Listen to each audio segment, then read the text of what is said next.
काहीही बॅकग्राऊंड नसताना तू एलिझाबेथ एकादशी सारखी फिल्म केलीस. कमालच होतं ते, कमाल. म्हणजे रात्री उशिरा दादर स्टेशनला उतरली आणि बसने जात होते घरी. सो खूप उशीर झाला आणि बसमध्ये कोणी नव्हतं. तर कंडक्टरने मला तिकीट दिलं आणि सहज त्याने मला बघितलं आणि अय्या तुम्ही ते लक्ष्मी ना. तर म्हटलं हो हो. आणि मला इतकं छान वाटलं की वाव त्यांनी मला ओळखलं म्हणून वगैरे. एकतर ना ती सिरियल जेव्हा बंद झाली तेव्हा अगदी आम्हाला एक आठवड्या आधी कळलं. ते पण टी व्हीवर प्रोमो बघितला आम्ही दुसऱ्या सिरियलचा आपल्या स्लॉटवर.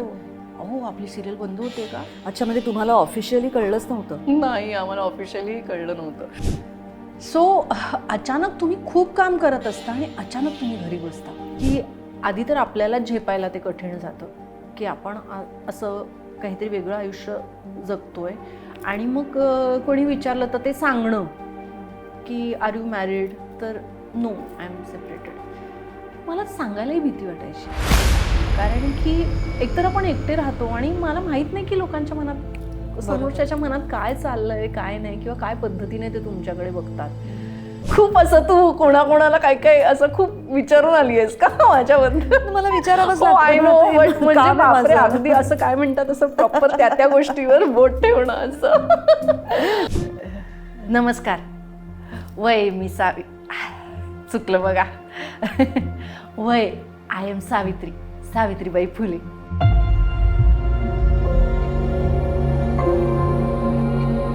आणि तुम्ही आमचं चॅनल सबस्क्राईब केलं नसेल तर ते जरूर करा. हा भाग तुमच्याकडे घेऊन आले आहेत Lokmanya multipurpose cooperative society limited, ज्यांची 30 वर्षांची विश्वासार्ह परंपरा आहे. आणि नंदिता, तुझ्यासाठी आमच्या 2 मैत्रिणींकडनं एक खास भेट, बर्वा स्किन थेरपीकडनं तुझ्यासाठी. आणि थँक्यू. प्रथा सारीज कडनं तुझ्यासाठी एक खास साडी. वा, साडी हे कायम प्रेम असल्यामुळे थँक्यू सो मच. आणि मी ज्या साड्या नेसते त्याही सगळ्या प्रथाच्याच असतात या इंटरव्ह्यूजच्या दरम्यानच्या, त्याच्यामुळे त्यांच्या ठाण्याच्या आणि पुण्याच्या स्टोअरमध्ये नक्की जा. Nandita, thank you very much. मनापासून आभार तू आमच्याशी गप्पा मारायला आलीस. मनापासून आभार मला आरपारमध्ये बोलवल्याबद्दल. आरपार गप्पा मारणारच का तू आता आमच्याशी? असं प्रयत्न असेल माझा आरपार गप्पा मारायच्या. खरं तर मला भीती वाटते तुझ्या समोर बसून काही बोलायचं, कारण की हो म्हणजे तुम्हाला काय विचारशील याची मला जरा.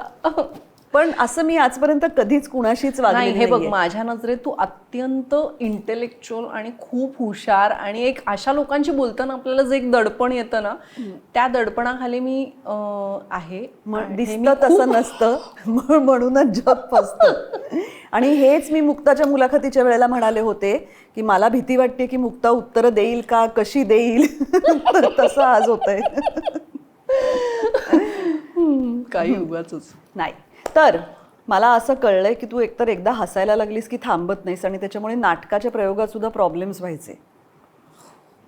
खूप म्हणजे स्पेसिफिकली आत्ता जे आम्ही आय एम शुअर तुझे सोर्सेस मला कळलेच आहेत एवढं तुला डिटेलमध्ये सांगितल्यामुळे. तर आमच्या हिचं प्रकरण ज्याच्याबद्दल तू बोलतेस, तर तो रोल इतका मॅड होता आणि मुळात टीम इतकी मॅड होती की भार्गवी होता, निखिल रत्नवारखी आणि आनंद काळे, प्रसिद्धी किशोर असे.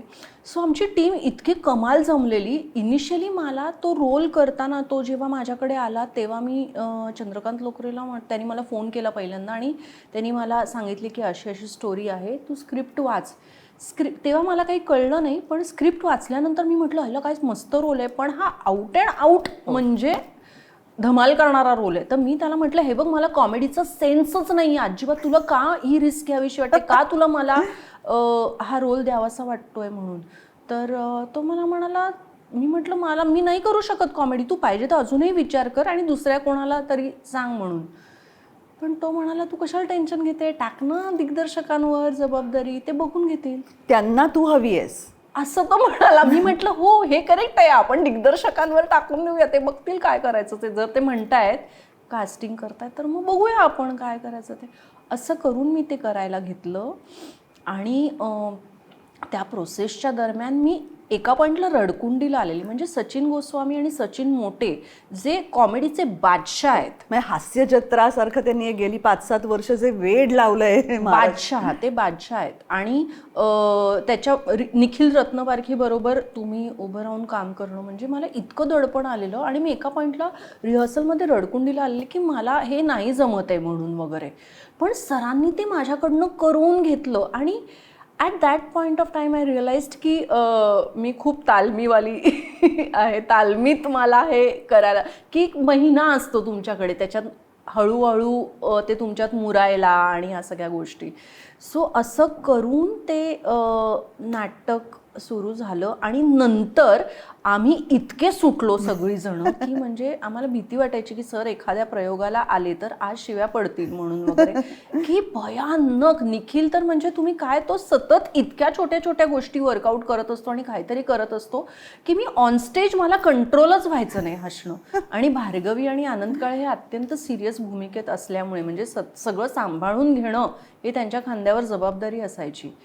तर बऱ्याचदा असं व्हायचं की मी हसते आहे आणि मला पुढचा डायलॉगच घेता येत नाहीये. तर तेव्हा ते अच्छा अच्छा असं म्हणायचंय का तुम्हाला, असं म्हणून समजून घ्यायचे. आणि इतकं व्हायचं ते, बापरे खूपच चुकलंय ते माझं, पण असं व्हायचं खरं.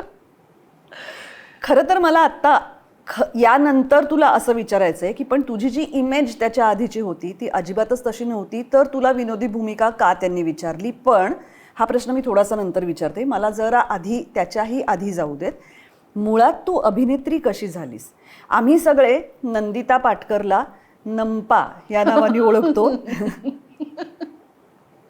आणि नंपा आविष्कारमध्ये काम करायची असं मला माहिती होतं. म्हणजे जेव्हा ती एलिझाबेथ एकादशीमध्ये, तुम्ही सगळ्यांनी पाहिला असेलच, इतिहास घडवला त्या चित्रपटाने, त्यामध्ये जेव्हा ती पहिल्यांदा दिसली तेव्हा कोण आहे ही, पंढरपुरातलीच एक बहुतेक लोकल बाई घेतलेली दिसते, अरे ही नंपा आहे असं झालं होतं. इतकी ती त्या सगळ्यात मिसळून गेली होती. तर एलिझाबेथ एकादशीपर्यंत तू कशी पोहोचलीस? अभिनयाची तुझी सुरुवात कुठून झाली कारकिर्दीची? सो मी रुपारेल कॉलेजमध्ये ॲडमिशन घेतलेलं आणि मला पायलट व्हायचं होतं. आणि मी NCC वगैरे असे 3, म्हणजे लोक रुपारेलमध्ये नाटक करण्यासाठी ॲडमिशन घेतात. माझा असा काहीही संबंध नव्हता. मला NCC 3 वर्ष मी NCCमध्ये घालवली. आणि मग मला दिल्लीची परेड जी असते 26 जानेवारीची RDC, त्याच्यासाठी मी प्रयत्न करत होती. आणि वर्षभर तुमचे त्या कॅम्प्समध्ये वगैरे जातात. सो मी अगदी शेवटच्या कॅम्पला पोचले आणि मी रिजेक्ट झाले. आणि मला इतकं डिप्रेशन आलं, बाप रे, की आता वर्ष तर घालवलंय आपण. का रिजेक्ट झालीस? त्यांचे खूप पॅरामीटर्स असतात आणि ते एक एक कमी करत करत करत दिल्लीला पोचणारी माणसं असतात. सो फायनली असं ते लोक शॉर्टलिस्ट करत करत जातात. आणि अशा त्या एका प्रोसेसमध्ये अगदी शेवटच्या कॅम्पला की उद्या आता ट्रेन निघणार दिल्लीला आणि आज मी घरी परत आले. सो म्हणजे मला ते झेपणंच कठीण होतं. आणि त्या दरम्यान माझा एक मित्र नाटकाच्या ग्रुपमध्ये होता, रुपारेलच्या नाटकाच्या ग्रुपमध्ये. आणि तो म्हणाला की येत जा म्हणून, तुला जरा बरं वाटेल. सो मी सहज म्हणून गेले तिकडे. आणि मग मी तिकडे रमले त्या नाटकाच्या ग्रुपमध्ये वगैरे. असे यूथ फेस्टिवल आणि INT असे शेवटच्या वर्षात मी केलं हे सगळं. म्हणजे ज्या गोष्टीसाठी लोक 3-3 वर्ष ॲडमिशन घेऊन नाटक करतात, सो मी ते शेवटच्या वर्षी केलं. आणि मला छान वाटलं की म्हटलं हे मस्त आहे, नाटक आपल्याला जमतंय, आपल्याला आवडतंय हे. सो त्याच्यानंतर पण माझं असं काही आता ह्याच्यात आपण करिअर करूया किंवा ऑडिशन्स देऊया, माझी एवढी हिंमतच नव्हती. हिंमत इज द वर्ड. की लोक हे जे ऑडिशन्स देतात, जाऊन भेटतात लोकांना, तर माझ्यात नव्हती एवढी हिंमत. तर मी म्हटलं की नाही, आहे नाही आपलं क्षेत्र म्हणून वगैरे. सो मी त्याच्यानंतर कॉल सेंटरमध्ये नोकरीला लागले की चला आता इनफ. म्हणजे अशी 9 ते 5 का, म्हणजे शिफ्ट्स असायच्या? हां, 9 ते 5 अशी प्रॉपर कॉल सेंटरची जॉब होता तो. तर मी तो करत होते. आणि मग त्याच्याबरोबर ना मी म्हणजे चेतन दातार तेव्हा रुपारेलला नाटकं बसवायला यायचा. सो तेव्हा त्यांनी मला म्हटलेलं की तू येत जा आविष्कारला म्हणून वगैरे. म्हणून सहज म्हणून मी आविष्कारला जायला लागले. आणि मग ते काही वर्कशॉप्स किंवा तिकडे बसून नाटकं बघणं किंवा मग जे काही छोट्या छोट्या याच्यात मी पार्टिसिपेट करायला लागले असं. आणि तेव्हा मी तेव्हाही नोकरी सांभाळून आपण नाटक करतोय. सो मला आनंद होता की एक पैसेही येत आहेत आणि आपल्याला एक आपली आवड जोपासता येते म्हणून वगैरे असं. आणि सो आविष्कारशी मी बरेच काळ अटॅच्ड आहे आणि माझी नाटकाची सुरुवात तिकडनं झाली. माझं ग्रूमिंग म्हणजे जे काही मला येतंय ते तिथनं आहेत, ते माझे रूट्स तिकडे आहेत. ती तुझी शाळा, ती माझी शाळा म्हणजे खऱ्या अर्थाने. हां, माझी युनिव्हर्सिटी आहे ती. सो ते केलं आणि मग प्रायव्हेट नोकरीमध्ये जसं एका पॉईंटला होतं की तुम्ही एका पॉईंट नंतर ते टायमिंग्स तुम्हाला अफेक्ट करायला लागतात, तुमचं काम वाढतं, काय होतं. आणि जवळजवळ 7-8 वर्ष मी नोकरी केली आणि त्याच्यानंतर मग मला असं झालं की एका पॉईंटला मला नाटक बंद करावं लागलं की मला नाही जाणं शक्य झालं नाही तिकडे. सो मला खूप सॅच्युरेशन यायला लागलं आणि मला झालं की आता मला नाही जमत आहे, बापरे हे नोकरी टू मच आहे. म्हणजे कदाचित मी नाटक करत होती म्हणून मला हे झेपत होतं, इट वॉज नॉट वाईस वर्सा. पण नाटकामुळे मला ते बेरेबल होतं नोकरी करणं, पण नाटक बंद झाल्यावर मला सडनली ती नोकरी अशक्य झाली करणं. सो तेव्हा मी ठरवलं की आपण थोडा ब्रेक घेऊया आणि 6 महिन्यानंतर प्रॉब्ली परत नोकरी शोधू म्हणून वगैरे. म्हणून मी ती नोकरी सोडली आणि त्या पिरियडमध्ये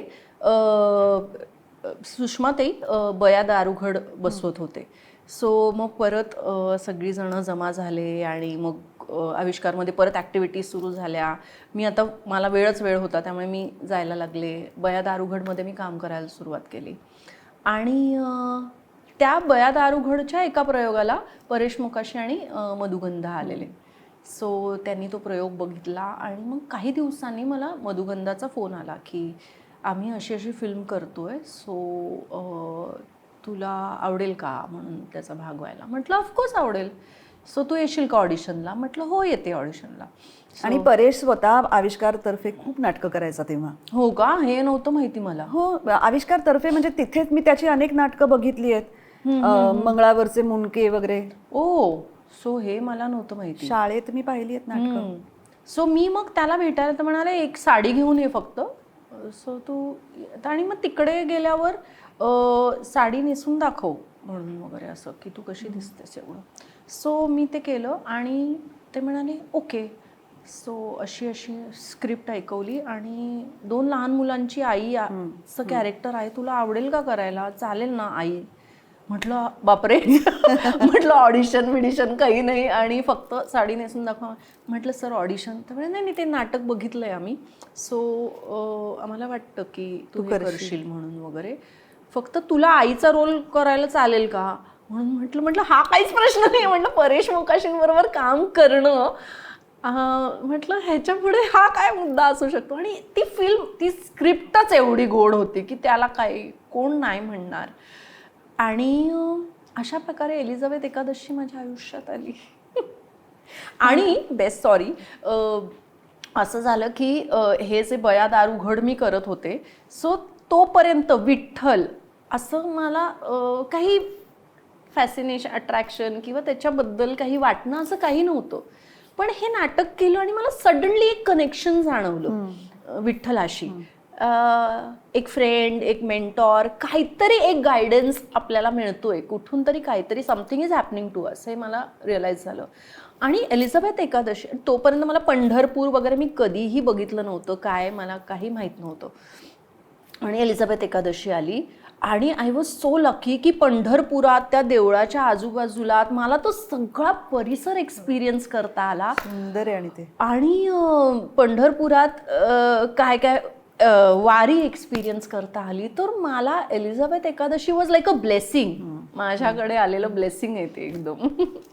पण तुझ्या घरात कलेचा किंवा नाटकाचा वारसा ज्याला म्हणतात तसा काही होता? म्हणजे तुम्ही लहानपणापासून नाटकं बघायचात किंवा अभिनेत्यांशी ओळख असते किंवा कलाक्षेत्रातली माणसं कोणी ओळखीची असतात? काहीही नाही, असं काहीही नाही. मी नाटकंही काही बघितलेली नाही आहेत, काही नाही.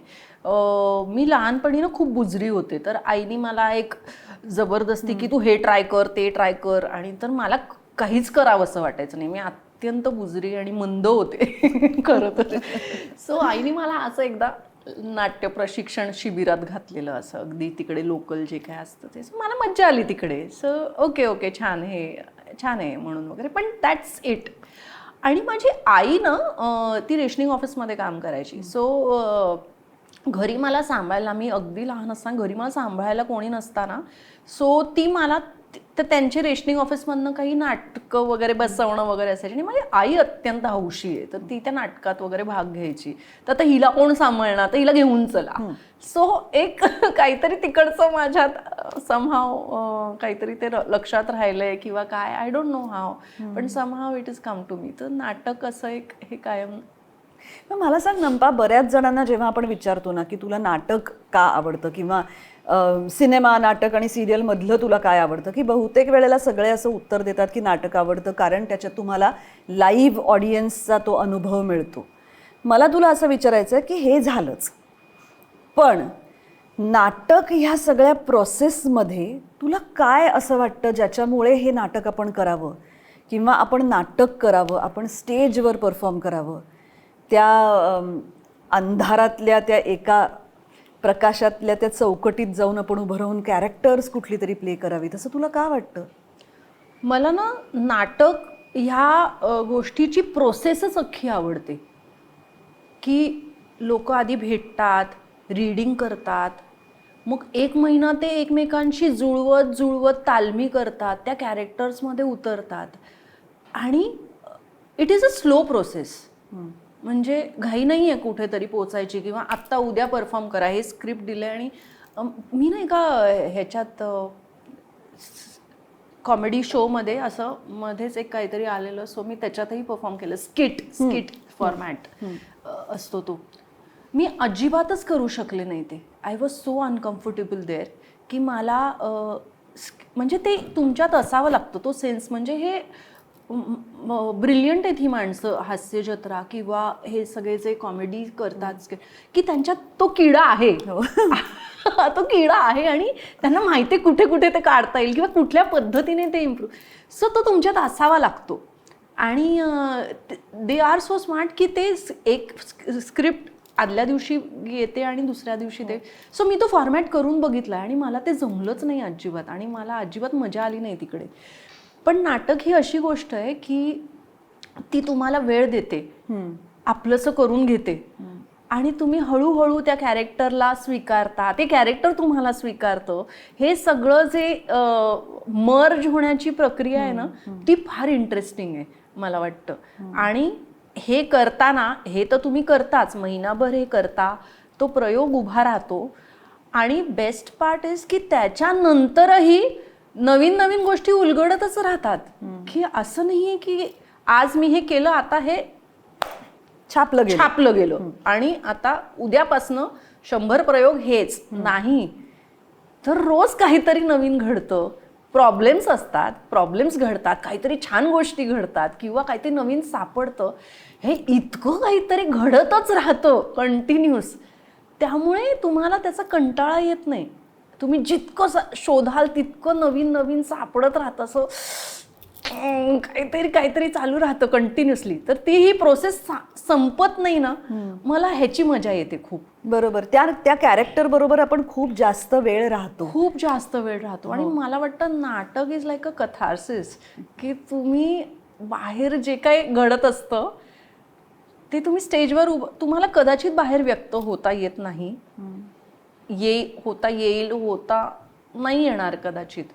म्हणजे तुमचं पर्सनलही असेल किंवा काही बाहेरचं असेल, पण मला वाटतं स्टेजवर ना कुठल्या तरी माध्यमातून तुम्हाला ते आउटलेट मिळतं. माझं असं बऱ्याचदा झालंय की तुम्हाला ते आउटलेट मिळतं, तुम्ही काढून टाकता ते बाहेर आणि तुम्ही मोकळे होता प्रयोगानंतर. कधी कधी खूप छान आणि शांत आणि असं होतं एकदम. सो मला हे खूप आवडतं. आणि मग काहीही बॅकग्राऊंड नसताना तू एलिझाबेथ एकादशी सारखी फिल्म केलीस. काय वाटलं तुला जेव्हा पहिल्यांदा 70 mm असं आता आपण त्याला जसं म्हणतो मोठ्या पडद्यावर स्वतःचं नाव बघितलंस? बापरे, it was like a dream. अगं तू 70 mm काय म्हणते, मी तर डबिंगला गेली तेव्हाही बघितल्यावर मला असं झालेलं की ओ माय गॉड, असं दिसतंय का. सो फारच बापरे, कमालच होतं ते, कमाल. म्हणजे काही काही स्पेशल फिलिंग्स असतात ना की त्या अशा सांभाळून ठेवाव्या तसं येते की आपण लहानपणापासून चित्रपट बघतो, आपण कधीही विचार केला नाही की मला हिरोईन व्हायचंय किंवा मला ऍक्टर व्हायचंय, असं आपण काही विचार केलेला नसताना आपण अचानक असे बापरे आपलं नाव आपण आहोत आणि आपल्याबरोबर बाजूला बसून इतकी लोक आपल्याला बघतायत, बापरे. स्वप्नवत होतं ते, खूपच स्वप्नवत होतं. आणि मला वाटतं ती खूप वर्जिन फिलिंग आहे. ती तशी फिलिंग सांभाळून ठेवणं कठीण आहे. म्हणजे ती त्या एलिझाबेथ एकादशीची आहेच, पण मला ती ना प्रत्येक फिल्मसाठी सांभाळून ठेवावीशी वाटते, की प्रत्येक वेळी बघताना असं वाटतं की ओह माय गॉड जे केलंय ते असं पडद्यावर येतंय, आपण दिसतोय, आपलं काम दिसतंय. हे फारच कमाल आहे का ते, फारच कमाल आहे. म्हणजे मी कधीच विचार केला नव्हता या गोष्टीचा. आणि इट इज अ ब्लेसिंग की हे माझ्याकडे आलं. हे म्हणजे काहीही बॅकग्राऊंड नसताना मी मुळात माझी वेगळी पर्सनॅलिटी होती. जेव्हा मी लहान होती तेव्हा मी हळूहळू काहीतरी वेगळं घडत गेलं माझ्याबरोबर, आणि सडनली तुमच्या वाटेला हे क्षेत्र येणं म्हणजे मला वाटतं की खूप लकी आहे मी आणि खूप ब्लेस्ड आहे की हे असं की लोकांना हेवा वाटतो की तू ह्या क्षेत्रात आहेस आणि ह्या फिलिंगचा किंवा तुम्हाला हे असं काम करायला मिळतं. आणि ते असं मी काही विचार न करता माझ्याकडे येणं म्हणजे नशिबाचा भाग, खूपच नशिबाचा भाग. मग मला सांग की ह्या सगळ्या प्रवासामध्ये विशेषतः त्या काळात, आता कसं झालंय की आता वय वाढलेलं असतं, आपण काम केलेलं असतं, आपली काहीतरी मतं धारणा घट्ट झालेल्या असतात, पण त्या काळात जेव्हा तू काम करायला सुरुवात केली असशील तेव्हा अनेक माणसं तुझ्या आयुष्यात नव्याने आली असतील, अनेक माणसांना तू पहिल्यांदा भेटली असशील. त्याच्यातली कोण माणसं अशी होती की ज्यांच्या कामाकडे बघून तुला असं वाटलं की आपल्याला ह्यांच्यासारखं काम करायचं आहे किंवा आपल्याला ह्यांच्यासारखं व्हायचं आहे? आपले आदर्श त्या काळात ठरतात. हो.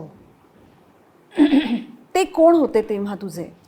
सगळ्यात आधी तर म्हणजे आविष्कारपासूनच माझी सुरुवात झाली आणि तेव्हा मी सुलभाताईंना बघितलेलं. आणि सुलभाताई, रोहिणीताई, सो ह्या लोकांना काम करताना असं इतकं असं समोरासमोर बघणं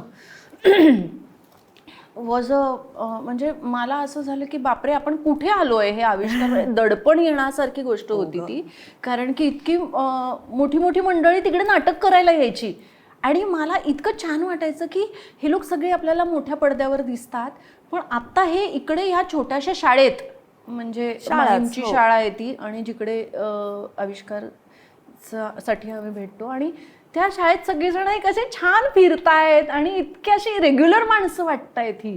आणि सो तो असा खूप काय म्हणतात त्याला, इतकं ग्राउंडेड, ही माणसं इतकी ग्राउंडेड आहेत, इतकी मोठी माणसं आणि इतकी ग्राउंडेड आहेत.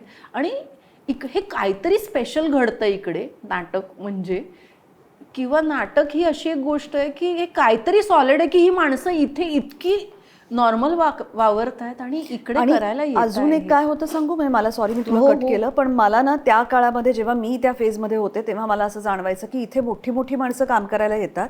आविष्कार असं नाही, कुठल्याही नाटकाच्या तालमीच्या वेळेला ती चुकतात, त्यांना कोणीतरी सांगतं की तुमचं चुकतंय, मग ते त्यांच्या चुका सुधारतात. ह्याविषयी कुणालाही काहीही प्रॉब्लेम नसतो. सगळ्यांचं असं म्हणणं असतं की इथे येऊन चुकायचंच असतं. करेक्ट. आणि तरच आपण शिकणार असतो. आणि मला ते फार भारी वाटायचं की इथे येऊन लोक चुकतात आणि कोणाचंच त्याविषयी काहीच म्हणणं नाहीये. एक्झॅक्टली, म्हणजे ती शाळाच आहे की तुम्ही या इकडे, तुम्ही बाहेर जे काही करता इकडे तुमची पाटी कोरी करा, परत नव्याने लिहा आणि नव्याने तुम्ही स्वतः ग्रो होऊन परत नवीन काम करायला जा. हे किती छान आहे अगं, की ही अशी स्पेस मला माहित नाही बाकीच्या कुठे कुठे मिळते नाही मिळत वगैरे, मला माहित नाही, पण मिळायला हवी. म्हणजे मला असं वाटतं तुम्ही तुमच्या शहरांमध्ये अशी स्पेस आहे का नक्की शोधा, आणि असली तर तुमच्या मुलांना नक्की पाठवा, कारण या सगळ्या प्रोसेसमध्ये जी व्यक्तिमत्व घडतात ती वेगळी असतात. हो हो. आणि मुळात फक्त एक छोटासा, म्हणजे जे तू आत्ता म्हणाली की मुलांना पाठवा आणि हे, तर मला असं वाटतं आत्ता ना की हे रियालिटी शोज वगैरे खूप आहेत आणि त्याच्यात मुलं खूप आउटस्टँडिंग कामं करतातच, पण मला असं वाटतं की त्यांना त्याची आवड असू दे नसू दे, पण मला वाटतं प्रत्येकाने एक नाटक शिकलं पाहिजे. म्हणजे एक एक बेसिक जो कॉन्फिडन्स लोकांसमोर बोलता येण्याचा किंवा 4 लोकांसमोर उभं राहण्याचा, वावरण्याचा हा आयुष्यात साठी कामी येतो. म्हणजे इट इज नॉट नेसेसरी की तुम्ही उद्या जाऊन ॲक्टरच व्हा किंवा ह्या क्षेत्रात काहीतरी करा, तुम्ही कुठेही जा, पण नाटक ही अशी गोष्ट आहे जी कोणालाही हेल्प करते, कोणालाही हेल्प करते. सो तू मला म्हणत होती की अशी कोण माणसं, जो सुषमा देशपांडे हे फारच सगळ्यात महत्त्वाची व्यक्ती की ज्यांच्याकडे बघून आपण शिकत राहतो आणि ज्यांच्याकडून शिकत राहतो. कारण मी त्यांच्याबरोबर बया दारुगड माझं पहिलंच नाटक होतं त्यांच्याबरोबर. सो तेव्हा ज्या पहिल्यांदा मी त्यांना आविष्कारच्या गेटमधनं येताना बघितलं तेव्हा मी म्हटलं अरे या त्याच ना उंबरठामध्ये ह्या होत्या म्हणून वगैरे त्या फिल्ममध्ये. आणि मला ती एकच फिल्म त्यांची पण लक्षात आहे आणि ते एकदम प्रॉमिनंटली मला ते कॅरेक्टर लक्षात आहे. आणि नंतर मग वैमी सावित्रीबाई करतात ह्या म्हणून वगैरे, तोपर्यंत मी प्रयोग बघितला नव्हता, पण मी इतकं ऐकलं होतं त्या नाटकाबद्दल. आणि त्या आल्या आणि त्यांना असं बघून भीतीच वाटते जरा, असं भारदस्त व्यक्तिमत्व असलं, पण त्यांच्याबरोबर नंतर नाटक करताना इतकं कमाल वाटलं की इतक्या छोट्या छोट्या गोष्टी शिकायला मिळाल्या, नाटकाबद्दलच नाही आयुष्याबद्दलच्याही शिकायला मिळाल्या. सो त्यांच्याकडनं मी खूप शिकले. दीपक राजाध्यक्ष तो आमच्याबरोबर रुपारेलला नाटक बसवायचा. सो त्यांनी त्याच्याकडनं मी ती माझी सुरुवात खरं तर दीपककडनं की नाटक काय आहे, म्हणजे एक जो बेस होतो ना आपला तयार आणि मग तुम्ही अजून त्याच्यावरती बिल्डअप करत जाता. सो दीपकनी मला तो कॉन्फिडन्स दिला नाटकातनं, इंटर कॉलेजिएटमधनं. आणि काकडे काका आमचे आविष्कारचे ते तर म्हणजे नाटक वेडे. म्हणजे कधी कधी आम्हाला असं व्हायचं की काका बास हो पुरे, त्यांचा उत्साह इतका बापरे ओथंबून व्हायचा की त्यांना बघून आम्हाला दडपण व्हायचं की बापरे आता हे या नाटकाचे किती दौरे लावणार करणार आणि असं व्हायचं. आणि बऱ्याचदा मला आठवतं बया दारुगडच्या तालमींच्या वेळी आम्ही इकडे समोर परफॉर्म करत असायचो तालमींच्या वेळी, हे ना मागे उभे असायचे आणि मध्ये सुषमाताई असायच्या. तर सुषमाताईंचं लक्ष आमच्याकडे आणि काहीही अभंग वाचतोय किंवा काही करायचं हे मागे डुलतायत किंवा ते डायलॉग बोलतायत असं त्यांचं चालूच असायचं. आम्ही इतके डिस्ट्रॅक्ट व्हायचो की आमचं लक्ष अर्धा वेळ त्यांच्याकडेच असायचं की हे काय करतायत. सो असा तो उत्साह त्यांचा नाटकाबद्दलचा. सो ही अशी माणसं खूप सतत तुम्हाला काहीतरी देत राहतात की महत्वाचं असतं. आणि मला असं वाटतं की तू त्याही दृष्टीने नशीबवानेस की तू अजिबात कमर्शियल नसलेल्या स्पेसमध्ये खूप काळ घालवलायस आणि त्यानंतर तू एका अशा जगात गेली आहेस की जिथे रातोरात तू स्टार झालीस इन अ वे, एलिझाबेथ एकादशीमुळे, आणि तुला अवॉर्ड्स मिळायला लागली.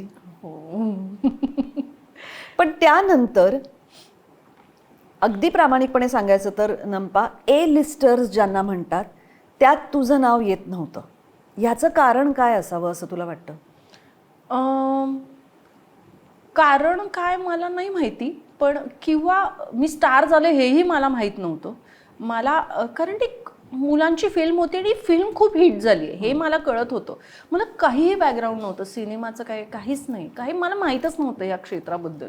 सो ही फिल्म हिट झाली एवढं कळतं आणि छान लोक खूप आवडते आहे. माझ्या डोक्यात हे की ही एक चिल्ड्रन्स फिल्म आहे, ही मुलांची फिल्म आहे, ही त्यांची फिल्म आहे, लोक ते अप्रिशिएट करतायत हे माझ्या डोक्यात आहे. मग आपण सडनली लोक आपल्याला बघायला लागली आहेत किंवा आपल्याला ओळखतायत हे माझ्या ध्यानीमनीही नव्हतं कुठे. की मला असं वाटलं का कोणी आईकडे लक्ष देईल, ही मुलांची फिल्म आहे आणि ती मुलं इतकी कमाल आहेत आणि छान एन्जॉय करतात. बट खूपच मला वेगळ्या लेवलचं अप्रिसिएशन मिळालं त्या फिल्मसाठी. आणि पण मला त्यानंतर आपण आता हे कसं ह्याचा उपयोग कसा करावा, ह्या ओळखीचा उपयोग कसा करावा, किंवा आता आपण लोक ओळखतायत किंवा आता पुढचं पाऊल काय असावं, हा मला इतकी मी नवीन होते आणि इतकी काय म्हणतात त्याला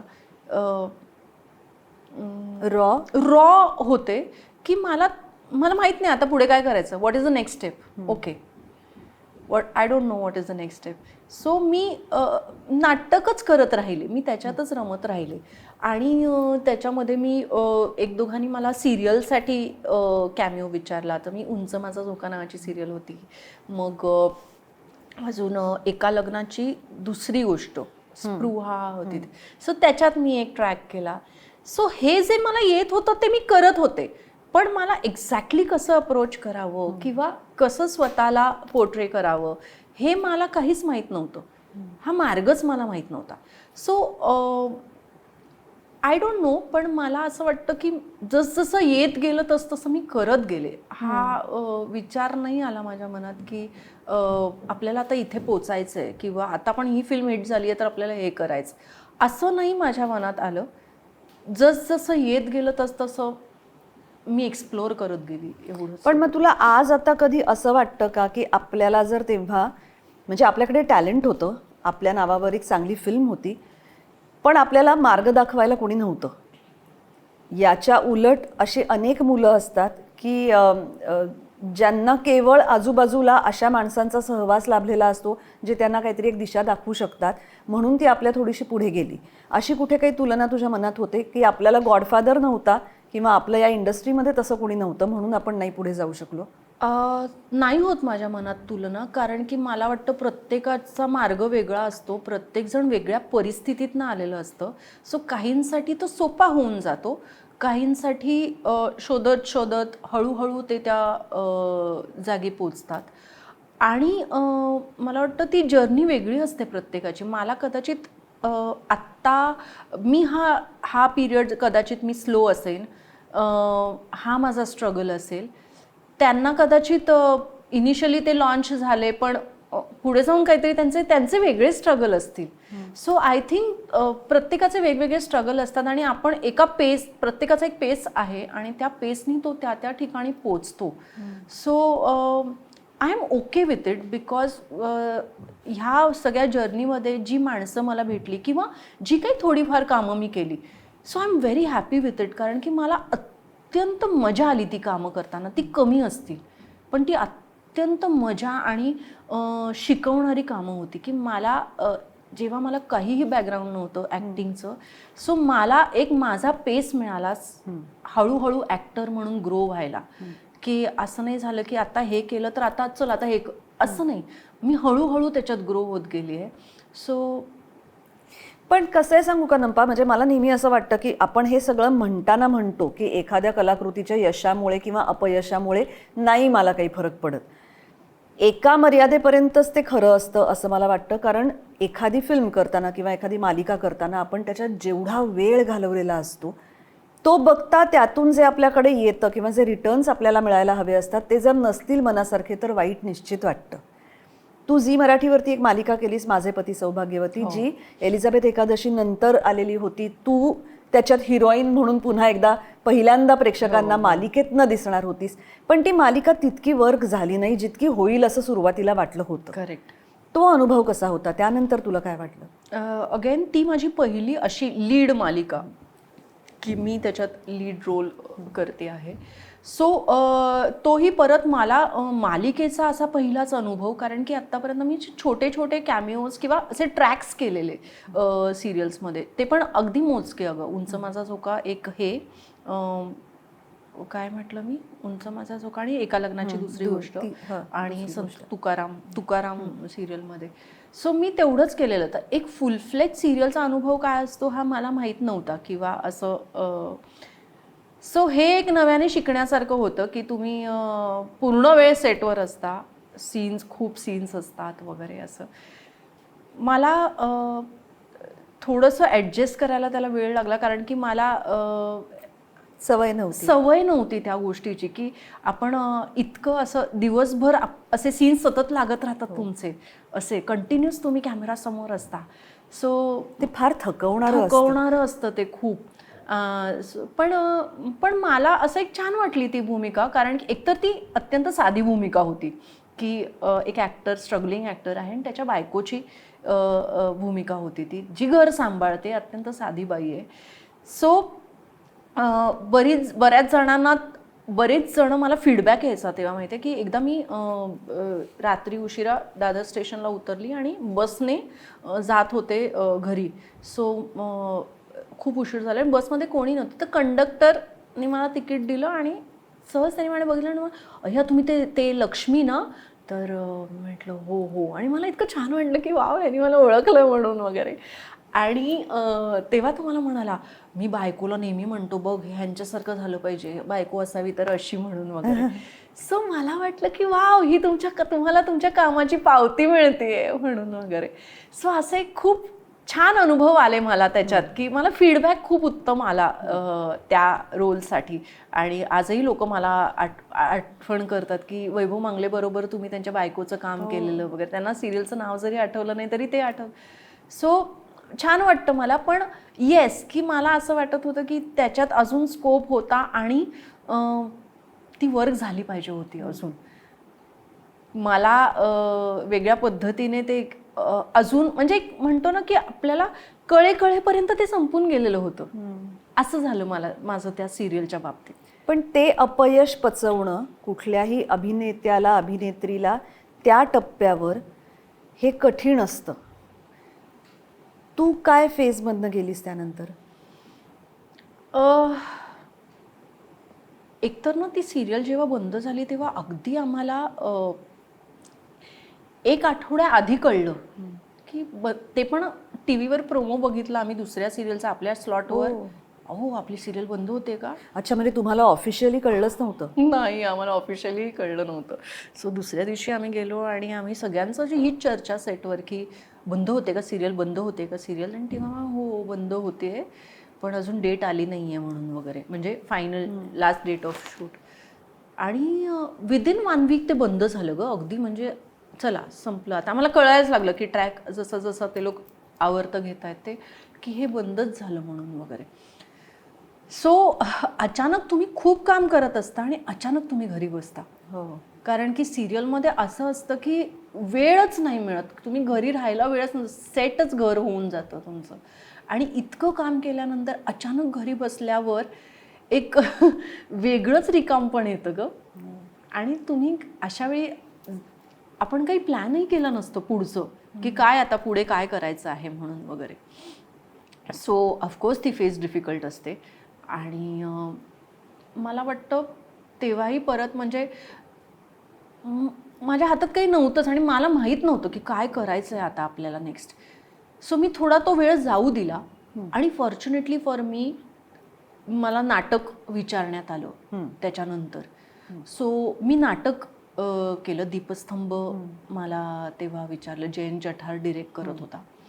सो मी म्हटलं ओके, वेगळं नाटक आहे, जुनं नाटक आहे जे आत्ता नव्याने, तेव्हा अमिताताईंनी केलेलं ते, अमिता कुपकरनी. आणि आत्ता आपण म्हटलं ओके चला आपण आता काहीतरी नवीन करू. सो फॉर्च्युनेटली फॉर मी की काहीतरी येत राहिलं. ते छोटंसं असेल, मोठं असेल, काही असेल मला माहीत नाही, पण समहाव काही ना काहीतरी सुरू राहिलं. त्या फेजमध्ये मला जास्त वेळ नाही राहावं लागलं. पण नोकरी करताना जे दर महिन्याला एक आपल्याला पगार मिळत राहतो, त्याचं कितीही म्हटलं तरी सुद्धा एक सुख असतं की चला कसं आहे की तो कमी किंवा जास्त हा मुद्दा नाहीये, त्याच्यामध्ये एक कन्सिस्टन्सी असते जी आपल्या क्षेत्रात अजिबातच नसते. म्हणजे मिळालं तर घबाड, नाही तर म्हणजे खडखडाट. खरंच आहे. त्यात आणि असं मालिका अचानक बंद होणं किंवा नाटकाच्या सुद्धा प्रयोगांची आपल्या हातात ह्या गोष्टी काहीच नसतात. राईट. तर हा आर्थिक बदल तुझ्या आयुष्यात तू कसा काय केलास मॅनेज, किंवा कसा करावा? म्हणजे आता बऱ्याच मुलींचं हल्ली असं असतं की त्या आपल्या क्षेत्रात येण्याचा उत्साह त्यांना खूप असतो, पण हे खाचखळगे त्यांना माहिती नसतात. आणि काय होतं ना, सिरियलमध्ये तुम्हाला अचानक इतके पैसे मिळायला लागतात ना की आधी तर आपण ते कुठे कसे उडवू ह्याच्यातच अचानक एवढे पैसे घेत आहेत. सो ह्याच्यात खूप होतं हे अगदीच की अचानक खूप पैसे आले आणि आता कसे खर्च करू किंवा काय खर्च करू हे खूप.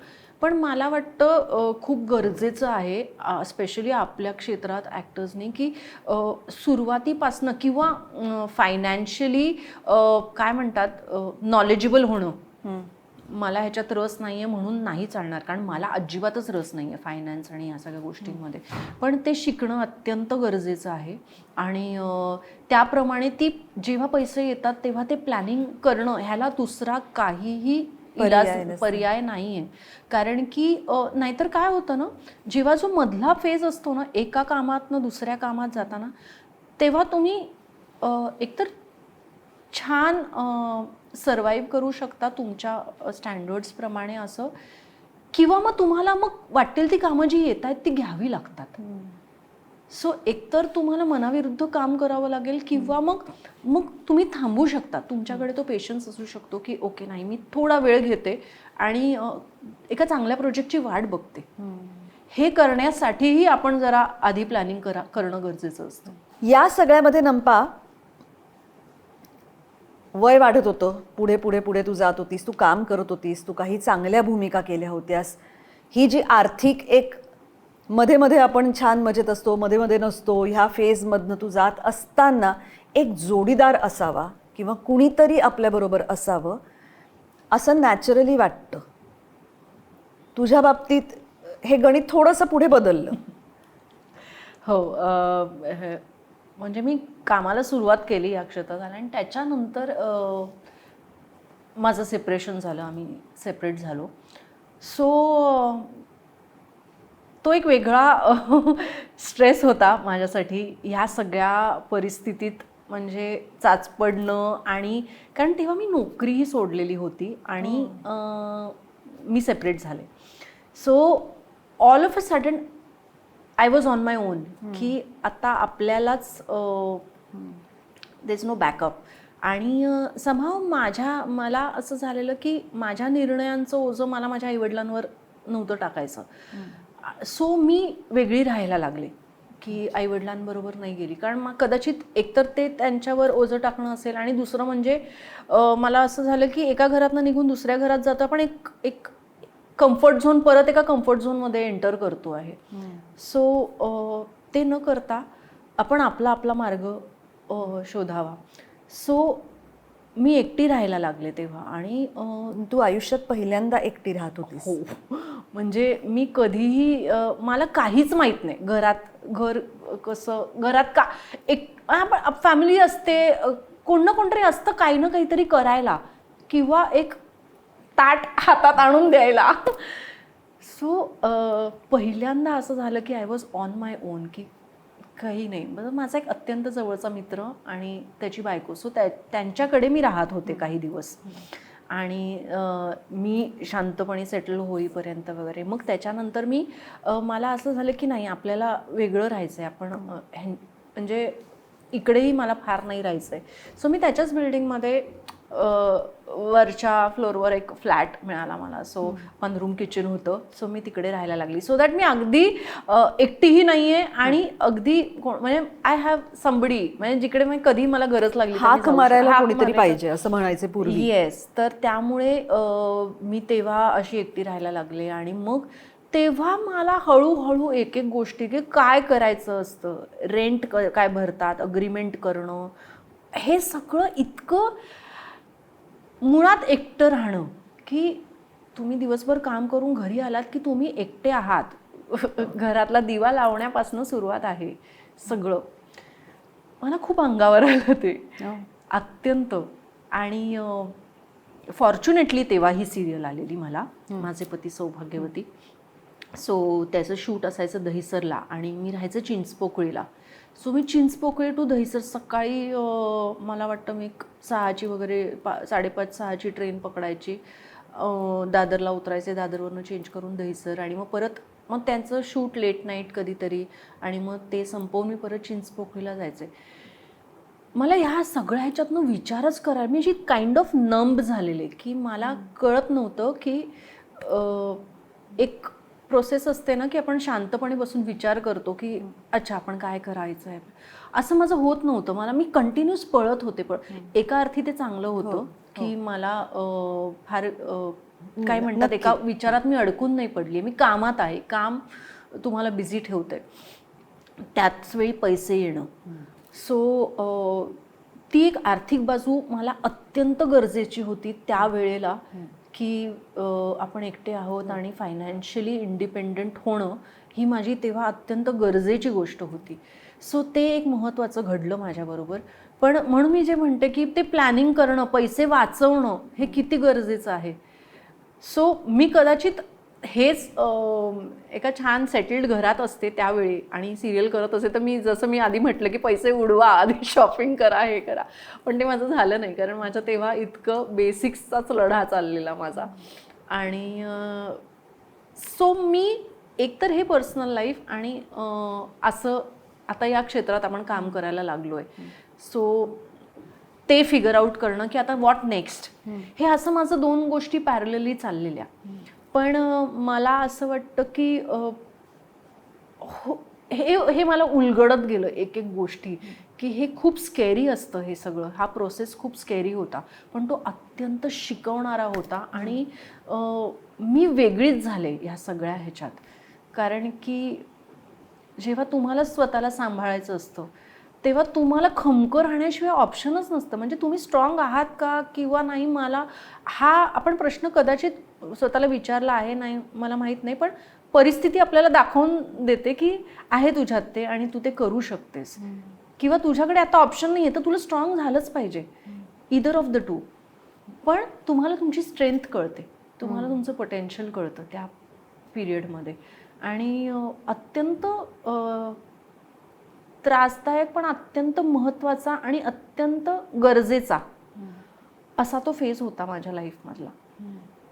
की ह्याचे परिणाम कुठे बाहेरच्या जगावर होत होते, म्हणजे या अर्थाने आत्ता ते एवढं सोशल मीडियाचं तेव्हा तिथे नव्हतं, पण तरीसुद्धा कितीही पुन्हा एकदा आपण नाकारण्याचा प्रयत्न केला तरीसुद्धा लग्नातून बाहेर पडलेली, जिला घटस्फोट झालेली असं म्हणतात, तो कुठेतरी एक स्टिग्मा असतो. हो, त्यात आपल्या क्षेत्रात काम करणारी, रात्री अपरात्री येणारी, बरेचदा अशा आजूबाजूला अशा लोकांबरोबर वावरणारी की ज्यांचं आणि आपलं नातं नक्की काय आहे हे समोरच्याला बघून कळत नाही.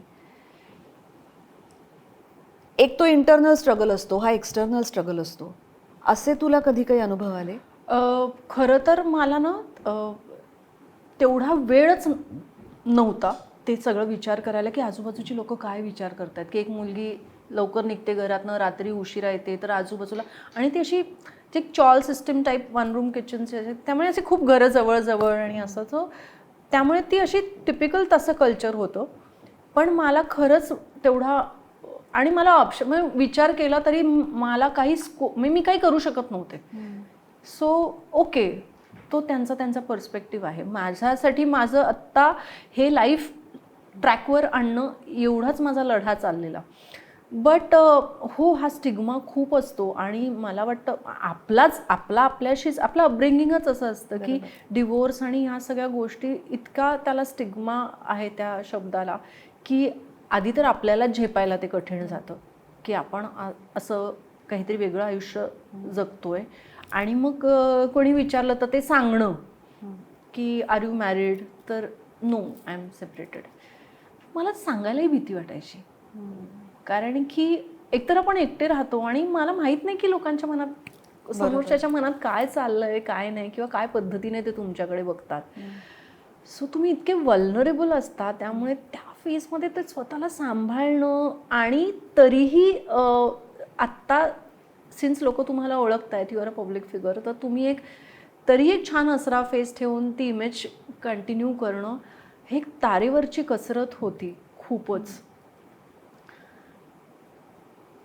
माहित नाही, बट इट हॅपन्ड. आणि मग तुला कधी वाटलं की आता आपलं आयुष्य ट्रॅकवर आलंय? म्हणजे काय काय घडावं लागलं त्यासाठी? जे तू म्हणालीस की ट्रॅकवर आयुष्य आणण्यासाठी मी प्रयत्न करत होते, कुठल्या टप्प्यावर तुला असं वाटलं की आता आपण ट्रॅकवर आलोय? त्याला काय कारणं झाली?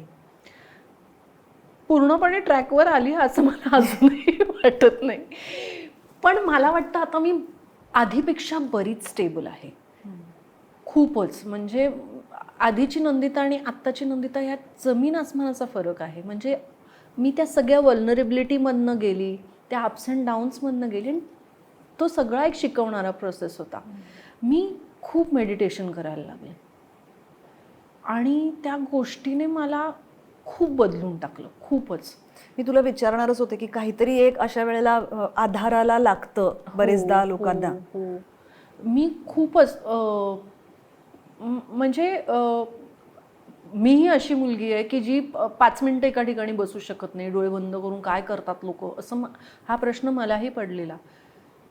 पण ती एक सुरुवात झाली आणि तुम्हाला हळूहळू त्याची मजा यायला लागते. बरं, त्याचे रिझल्ट्स तुम्हाला दुसऱ्या दिवशी दिसतील का? नाही. त्याचे रिझल्ट्स तुम्हाला 1 महिन्यानंतर दिसतील का? नाही. पण 6 महिन्यानंतर, 1 वर्षानंतर तुम्ही तुमच्या रिॲक्शन्स बदललेल्या असतील कदाचित गोष्टी. तुम्ही ज्या पद्धतीने रिॲक्ट करता. मी म्हटलं काय हा मेडिटेशनचा उपयोग आहे.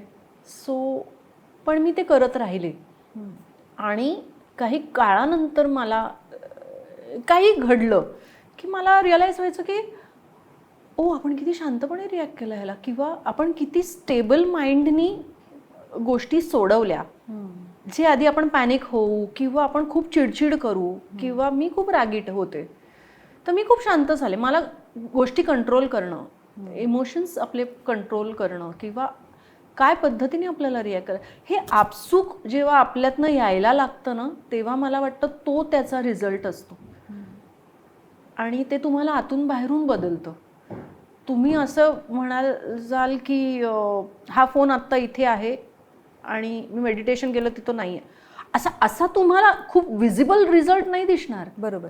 पण तो इंटरनली तुम्हाला इतकं बदलून टाकतो आणि मला त्या गोष्टीने खूप मदत केली.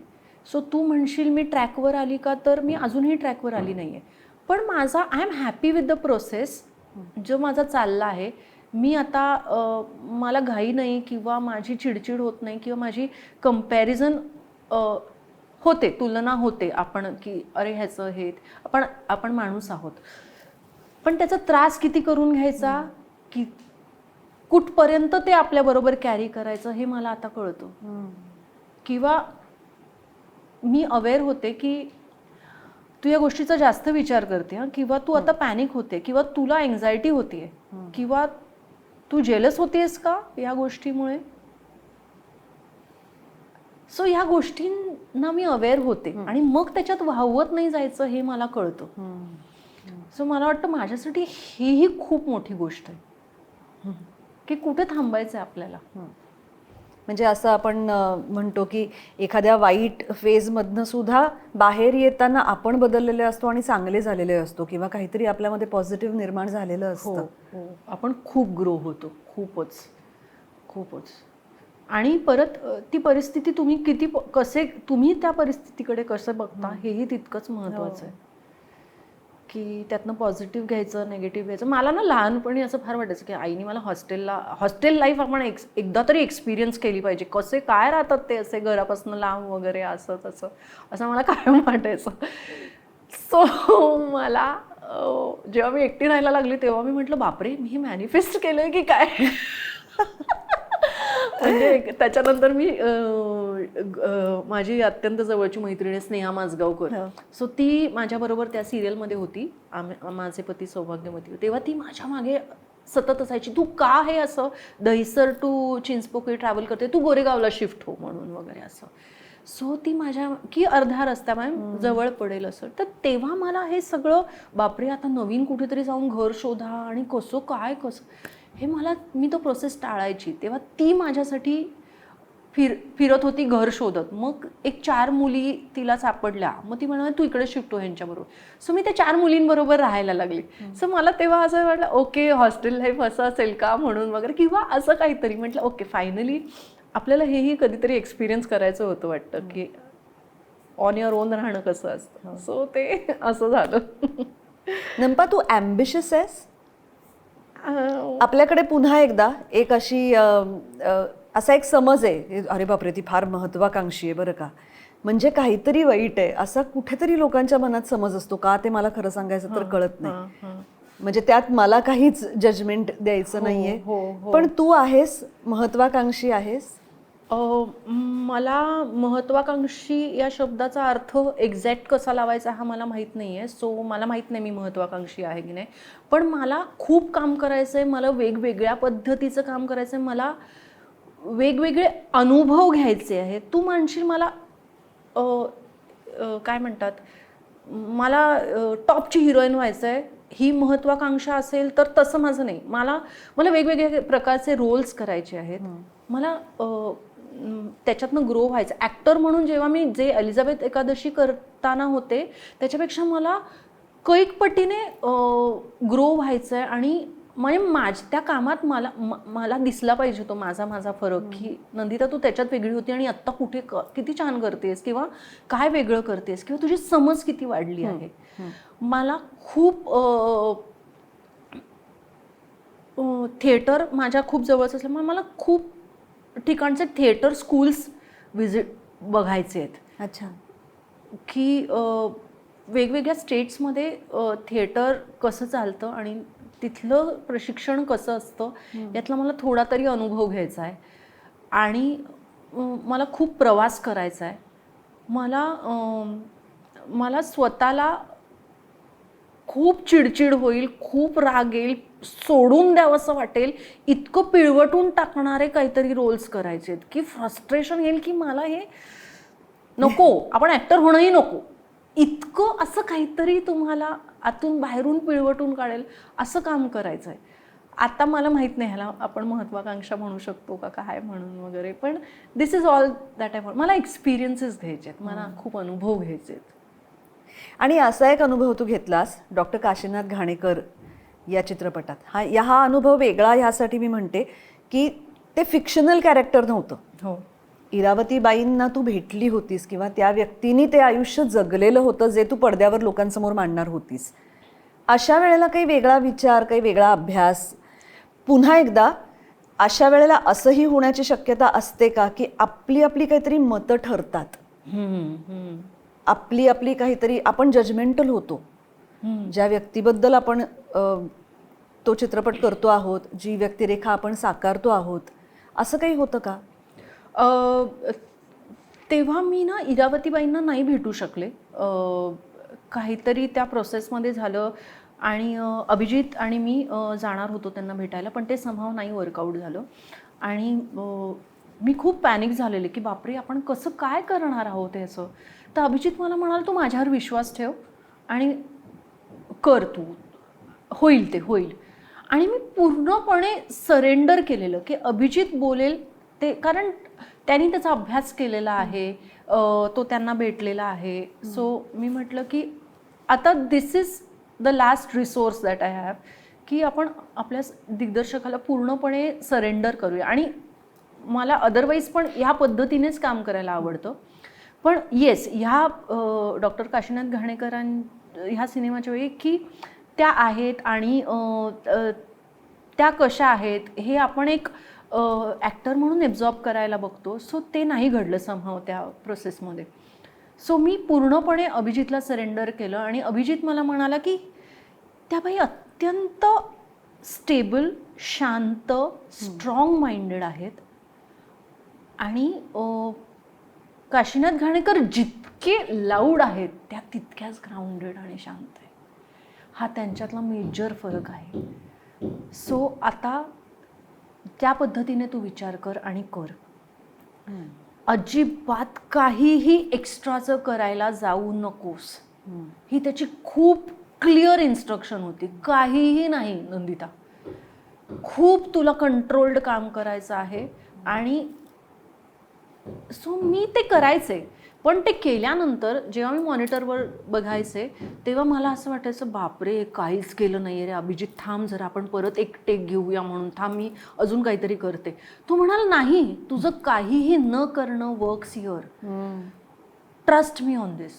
आणि मला ना कायम कसे ॲक्टर इनसिक्युअर्ड असतात तर ते मला असं कायम वाटायचं हा ना आता ठेवेल आणि नंतर ना ह्याला एडिटिंगला वाटणार की हे काही बरं दिसत नाही, आपण एक कट करून टाकूया म्हणून. तर मला एक्सपेक्टेडच नव्हतं काही आपलं उरलं असेल, एखाद दुसरं इकडे तिकडे बाहेर मागे पिगे फिरते त्याच्या असं एवढंच. पण सगळं तसंच्या तसं होतं. तुझा तो गाडीत बसलेला शॉट मला अजून लक्षात आहे. इतका संयत आणि पॉवरफुल परफॉर्मन्स होता तुझा त्या फिल्ममधला. सगळं त्याचं क्रेडिट आहे, हे सगळं त्याचं क्रेडिट आहे. आणि मी फक्त त्याच्यावर विश्वास ठेवला की ओके बरं ठीक आहे, आता तो दिग्दर्शक आहे, आता ह्याच्या पलीकडे आपण काही करू शकत नाही आहोत. पण जेव्हा मी ते बघितलं तेव्हा मला कळलं तो काय म्हणतोय ते. मग त्याची जी धडपड मला सांगायची की Nandita trust me trust me trust me, आणि मी एक इनसिक्युअर्ड ॲक्टर की थांब ना अजून थोडंसं करूया ना ह्याच्यात, अजून काहीतरी करूया ना, ॲड करूया ना अजून थोडंसं, नाही एवढंच. ते किती महत्त्वाचं होतं ते मला फिल्म बघताना कळलं. आणि तो सीन ज्याच्याबद्दल तू बोलते, बापरे मला इतके मेसेजेस आले त्या सीनसाठी, म्हणजे तो लिहिलाच ब्रिलियंट आहे. आणि त्या सीनच्या वेळीही तो मी म्हटलं अभिजित हा एकच सीन आहे माझ्या वाट्याला, तर प्लीज मला थोडा वेळ दे. काय होता तो सीन मला एकदा परत सांग. की घाणेकर इरावतीबाईंना सांगतात की आता की हिच्यात आणि माझ्यात संबंध आहेत, प्रेम संबंध आहेत, मला ही आवडते, कांचन आवडते आणि असं असं आहे. सो तेव्हा तोपर्यंत इरावतीबाई तिला एक लहान मुलगी म्हणून ट्रीट करत असतात किंवा ही आपल्याकडे येते वगैरे, पण त्यांच्यात इतकं काहीतरी डीप आहे हे त्यांना माहीतच नसतं आणि तो त्यांच्यासाठी शॉक असतो. पण बिईंग इरावतीबाई त्या जितक्या प्रॅक्टिकली आणि न्यूट्रल राहून ते सगळं हँडल करतात. सो असा तो सीन होता. आणि तर असं मी म्हटलं प्लीज हा एकच सीन आहे माझ्या वाटेला, प्लीज मला वेळ दे हां जरा हे करण्यापूर्वी वगैरे असं.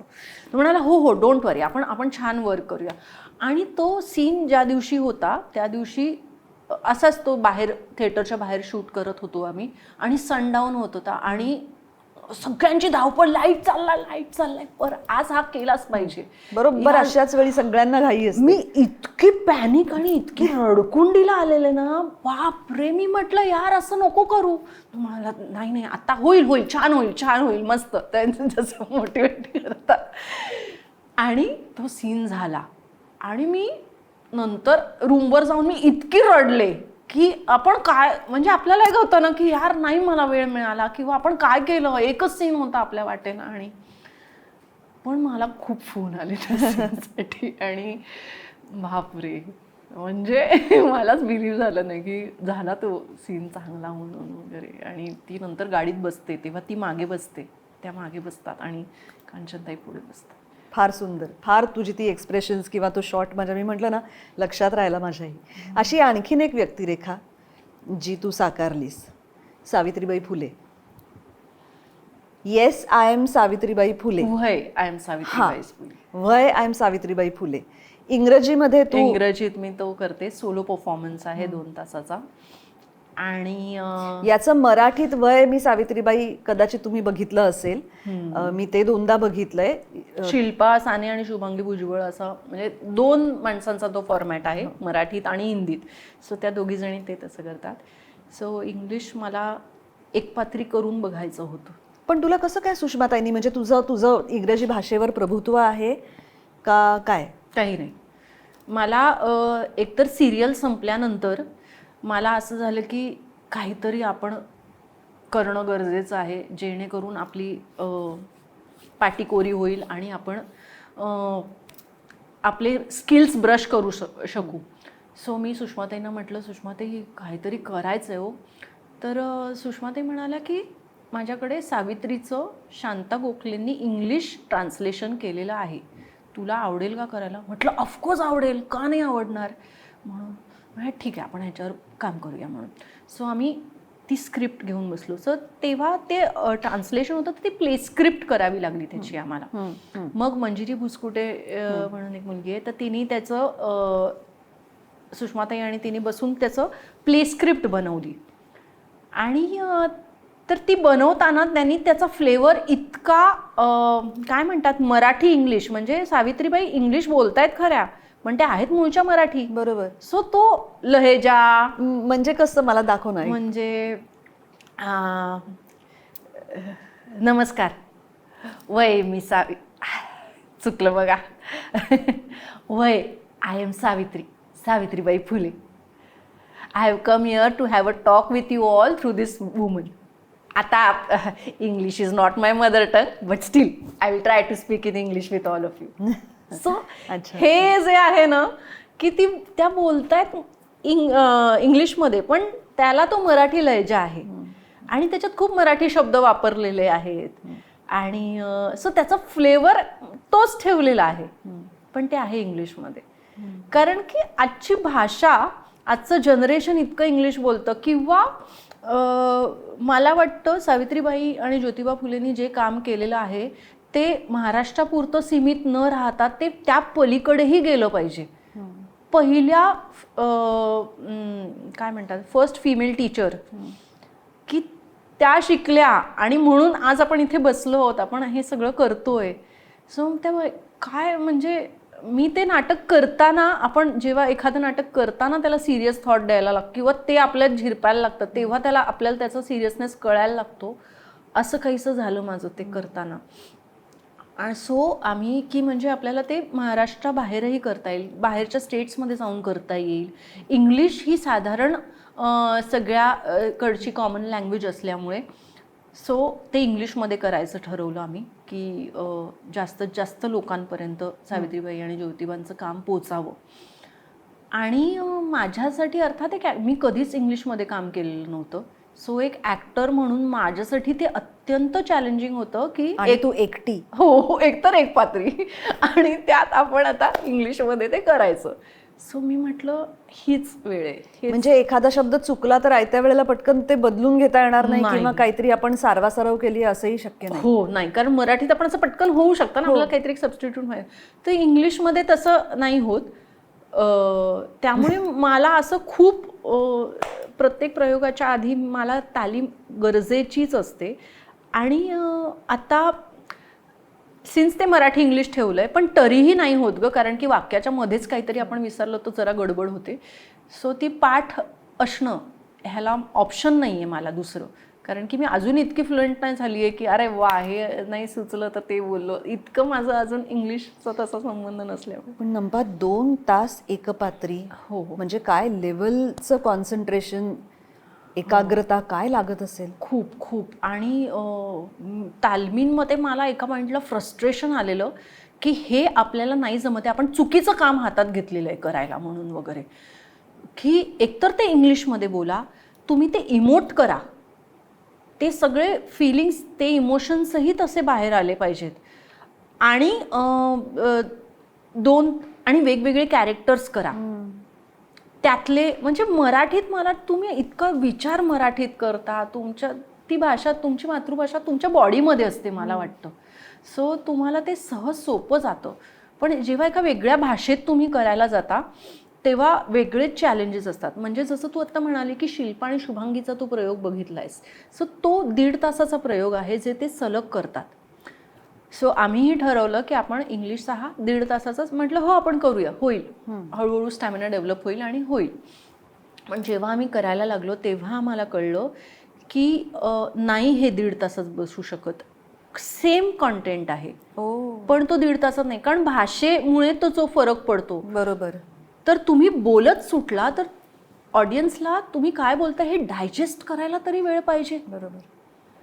तर त्यामुळे आम्हाला ते 2 अंक करावे लागले, की 1-1 तासाचे 2 अंक असे आम्ही ते करतो. सो हे वेगळे चॅलेंजेस होते की इंग्लिशमध्ये बोलणं, त्या फिलिंग्स, इमोशन्स सकट बोलणं, आणि 2 तास तुम्ही एकटा माणूस हे वेगवेगळे कॅरेक्टर्स करत ते करणं. मला आधी वाटलं कोण बसेल 2 तास मला बघत म्हणून वगैरे असं. पण ही त्या स्क्रिप्टची, सावित्रीबाईंच्या कामाची ताकद आहे की त्यांचं लाईफ म्हणजे सिनेमॅटिक आहे, सिनेमा आहे तो, की त्यांनी काय काय केलं आहे दोघांनी मिळून, की आम्हाला खूप गोष्टी एडिट कराव्या लागल्या की ते खूप मोठं होत होतं. तर 2 तासात बसवण्यासाठी पण त्यांचं काम इतकं वास्ट आहे की म्हणजे एक्स्ट्रॉर्डिनरी माणसं होती ती 2. सो हे करणं आणि ज्या पद्धतीचे एक अनुभव येतात ना प्रयोगानंतर, हो ग, की माझ्यासाठी एकतर ॲक्टर म्हणून माझ्यासाठीही ते एक आउटलेटच आहे. जसं मी तुला म्हटलं की नाटक म्हणजे एक तुमच्यासाठी आउटलेट, तर ते 2 तास माझी एक शाळा सुरूच असते. ग्रिलिंग एक्सपिरियन्स आहे तो पूर्ण. आणि त्याच्यानंतर लोकांचे जे मी एक्सपिरियन्सेस ऐकते ते म्हणजे हे माझ्यासाठी एक वेगळा अनुभव आहे की काय होतंय, लोकांचं काय होतंय. सो मी आत्ता शांतिनिकेतनमध्ये प्रयोग करून आली. हो. सो तिकडे तिथल्या युनिव्हर्सिटीची मुलं आलेली. सो एकाच ठिकाणी भारतभरची मुलं होती ग, किंवा असा ऑडियन्स होता की जो कुठल्या कुठल्या स्टेटमधनं आलाय, आणि काही फॉरेनर्स होते. तिथे एक साताऱ्याची मुलगी मला भेटली, ती काहीतरी शिकत होती तिकडे. सो ती इतकी भारावलेली होती, ती मला म्हणाली एकतर मी आयुष्यात नाटक हे पहिल्यांदा बघतेय. अच्छा. आणि त्यात सावित्रीबाईंचं हे सगळं, आणि त्यांच्या कॉलेजमध्ये जस्ट काही मागच्या महिन्यात वगैरे सावित्रीबाई आणि ज्योतिबा फुलेंवर काहीतरी चर्चासत्र काहीतरी होतं. सो ते इतकं ताजं होतं. आणि ती मला म्हणाली आत्ता हे लाईव्ह सगळं बघणं म्हणजे मला विश्वासच बसत नव्हता की इतके कॅरेक्टर्स मी एका वेळी बघतेय. प्लस ॲक्च्युली ही माणसं हे आयुष्य जगलेले आहेत. एका प्रयोगाला आत्ता कामाठीपुरातल्या सेक्स वर्कर्स साठी काम करणारे एक NGO आहे, हा हम म्हणून. सो त्यातल्या 3 जणी आलेल्या. सो त्या खूपच असंच फिरता फिरता अशा आल्या प्रयोगाला की चला बघूया बसूया. त्यांना काही असा एक्सपेक्टेड नव्हता, आउट ऑफ इट जनरल आलेल्या. पण त्या प्रयोग बघून इतक्या भारावल्या, आणि त्यांना त्या तिघींमध्ये असं झालं की आपण हिला, त्यांचा एक काहीतरी कलामेळा होणार होता सेक्स वर्कर्सचा आत्ता. सो त्यांचं असं झालं की आपण हिला इन्व्हाइट करूया का, येईल का ही म्हणून वगैरे, ही आली पाहिजे तिकडे म्हणून वगैरे असं. आणि त्यांनी मला त्याच्यासाठी इन्व्हाइट केलं की तू येशील का, असं कामाठीपुऱ्यात सेक्स वर्कर्ससाठी आम्ही कलामेळा, की त्यांना आम्ही ज्या गोष्टी त्यांच्याकडे शिकवतो किंवा एक वे ऑफ लाईफ दाखवायचा प्रयत्न करतोय. सो त्याच्यातनं आम्ही त्यांनीच केलेलं आर्टवर्क ह्याचा एक मेळा ऑर्गनाईज केला, तर तू येशील का. म्हटलं हो येते.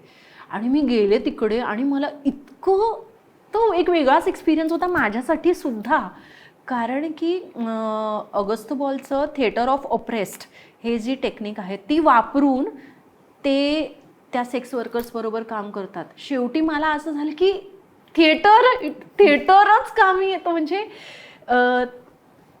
तिने मला एक सोपं उदाहरण दिलं की क्लेचं काही त्यांना बनवायला दिलं, तर ते काय कप बनवतील, फूल बनवतील. पण तेच वर्कशॉप नंतर, म्हणजे थिएटर ऑफ ऑप्रेसचं वर्कशॉप ते घेतात. वर्कशॉप नंतर आम्ही जेव्हा त्यांना काही बनवायला देतो तेव्हा त्यांचं जे एक्सप्रेशन असतं, ते जे बनवतात ते वेगळंच असतं. मी म्हटलं बाप रे, काय काय पद्धतीने काम होतंय बाहेर जगात. सो मला असं वाटतं कधी कधी की हे सगळं आपण एक्सपिरियन्स केलं पाहिजे, की अशा माणसांबरोबर काम करणं. जे मी मगाशी म्हणत होते की मुलांना थिएटर करणं हे गरजेचं आहे का, तो त्यांचा अभ्यासक्रम असला पाहिजे, किंवा एक छान त्यांना त्यांचं काहीतरी सापडेल त्याच्यात. सो असं मी म्हणजे की कोणाला कशातनं काय सापडेल हे आपण नाही सांगू शकत. सो मला असं वाटतं की हे थिएटर आपल्या नशिबी आलंय ना, ह्याच्यातनं आपण काहीतरी छान केलं पाहिजे. सो कमाल एक्सपिरियन्सेस. तू बाबा नावाची एक फिल्म केलीस, हो. ज्यामध्ये तू मूकबधीर आई आहेस. काम केलेलं. हो. तुम्ही दोघं जण, तू आणि दीपक डोबरियाल, हो, तुम्ही दोघं जण मूकबधीर आई वडील आहात, आणि एक लहान मुलगा आहे तुमचा. हो. यासाठी तू काही विशेष तयारी केली होतीस, किंवा तो अनुभव कसा होता? तर त्याच्यात ना ते दोघं जण अगदी गावातली अशिक्षित माणसं आहेत की ज्यांना काहीही, गावाबाहेर राहत आहेत दोघं जण, दोघांचा संसार चाललाय, आणि असं काही त्यांना प्रशिक्षण नाही आहे. जनरली जे डेफ अँड म्यूट, त्यांची एक साईन लँग्वेज किंवा असं काही, तर त्यांचं काहीही प्रशिक्षण नाही आहे. ते एकमेकांबरोबर राहून रोजच्या जगण्यातनं ते शिकलेत त्यांच्याबरोबर एकमेकांबरोबर कम्युनिकेट करायला. ते इतकं रॉ आहे ते. सो दीपक डोबरियाल हा कमालीचा ॲक्टर आहे. म्हणजे स्कूल आहे ते, एक ॲक्टिंग स्कूल, की तो स्वतः उत्तराखंडचा आहे, तर त्याच्यातनं तो एक रॉनेस आहे. आणि तो मग त्याच्याबरोबर काम करता करता तो मला म्हणाला की आता सायकल आहे तर त्याला फील कर, त्या फील करण्यातनं तुझ्यातनं काय बाहेर पडतंय ते बाहेर काढ.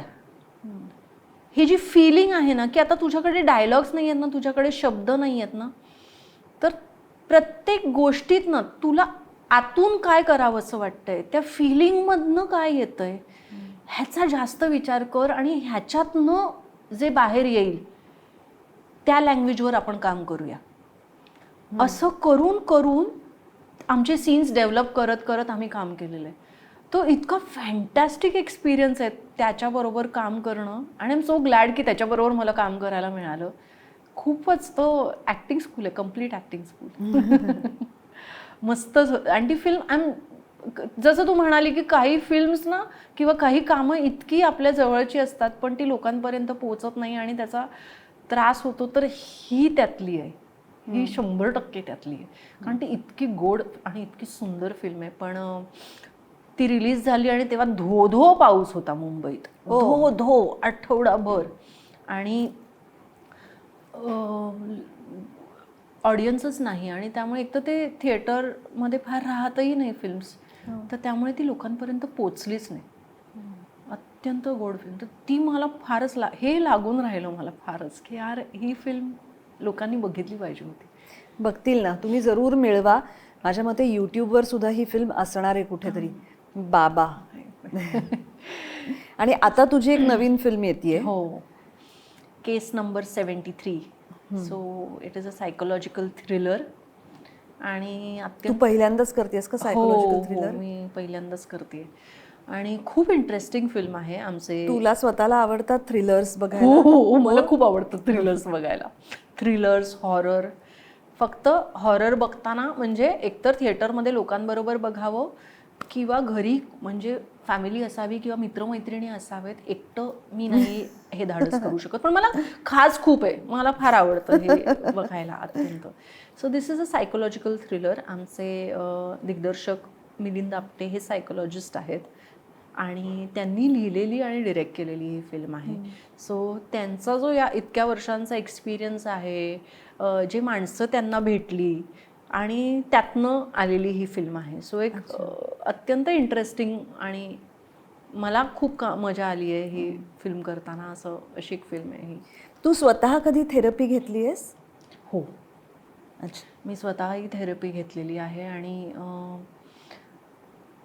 मला वाटतं ज्या त्या वेळेला प्रत्येकाने स्वतःला स्ट्रेच न करता ते एक्सेप्ट करून घ्यावी.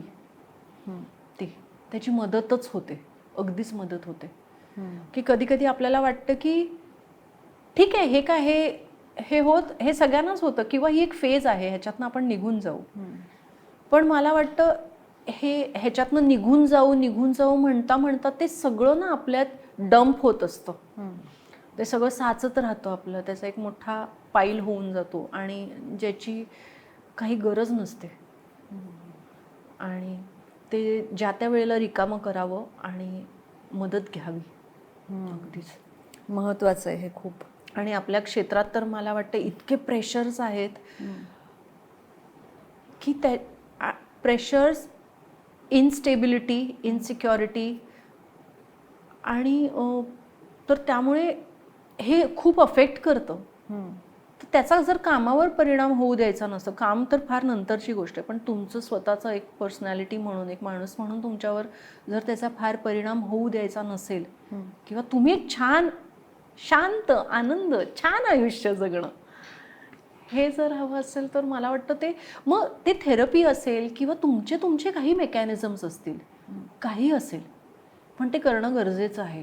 ते साठवून ठेवण्यात काहीच पॉईंट नाही आहे. Very important. तू आत्ता म्हणालीस आपल्या क्षेत्रातली प्रेशर्स, त्याच्यामध्ये एक महत्त्वाचं प्रेशर आणि जे गेल्या काही काळात समाज माध्यमांमुळे वाढलंय असं मला वाटतं, ते म्हणजे तुम्ही दिसत राहावं लागतं. हो. कुठल्या ना कुठल्या तरी पद्धतीने. बरं, त्यात नुसतं नाही, तुम्ही चांगलंच दिसावं लागतं. एक लाईफस्टाईल मेंटेन करावी लागते. मग त्या सगळ्यासाठी पैसा लागतो, माणसं लागतात. म्हणजे कितीही आपण असं म्हणालो की आपण आपल्याच पद्धतीने आपल्याला पाहिजे तसंच काम करत राहणार, तरी सुद्धा ह्या गोष्टींना आता टाळता येणं कठीण झालंय. अगदी बरोबर. तुला काय वाटतं मग हे कसं तू मॅनेज करतेस? आणि याला जोडून मग तू फिटनेस कसा ठेवतेस? तू चांगलं दिसण्यासाठी काय प्रयत्न करतेस?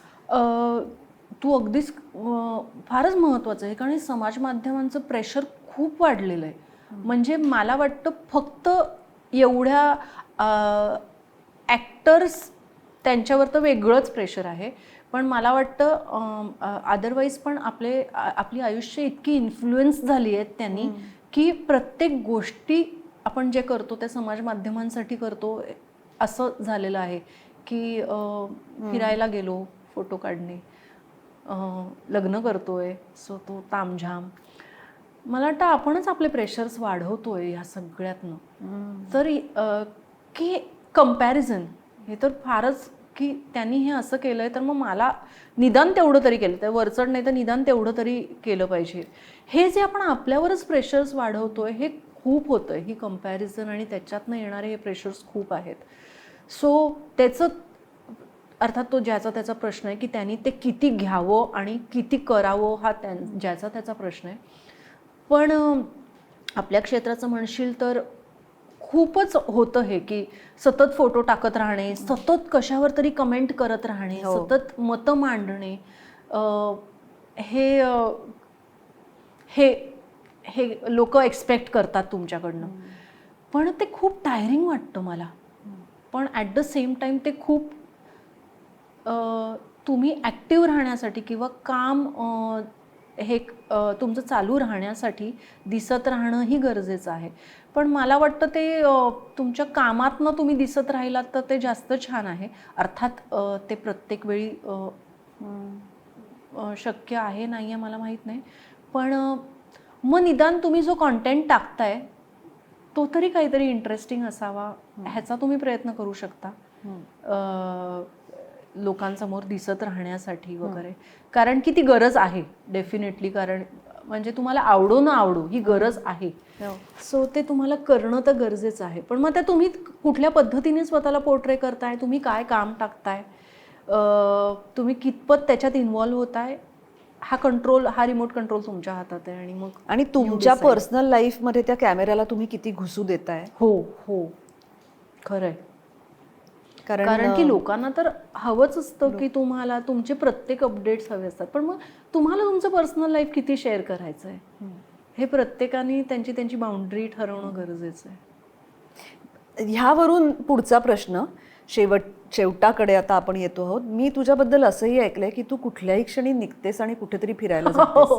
हो, एकटी जातेस, सोलो ट्रिप्स करतेस. आणि तुला खूप खूप असं तू कोणाकोणाला काय काय असं खूप विचारून आली आहेस का माझ्याबद्दल? मला विचारावंच म्हणजे बापरे, अगदी असं काय म्हणतात असं प्रॉपर त्या गोष्टीवर बोट ठेवणं असं. तर तू खूप ट्रेक्स करतेस, ट्रेकिंगला जातेस, फिरतेस. हे म्हणजे ही आवड कधी निर्माण झाली तुझी, आणि कलाकार म्हणून ह्यामुळे काही फरक पडतो असं तुला वाटतं का? म्हणजे तो जो काही सगळा अनुभव असतो त्याचा कुठेतरी तुझ्यावर माणूस म्हणून, कलाकार म्हणून काय परिणाम होतो? तर प्रवासाची आवड तर मला खूप भयानक आवडतं ट्रॅव्हल करायला.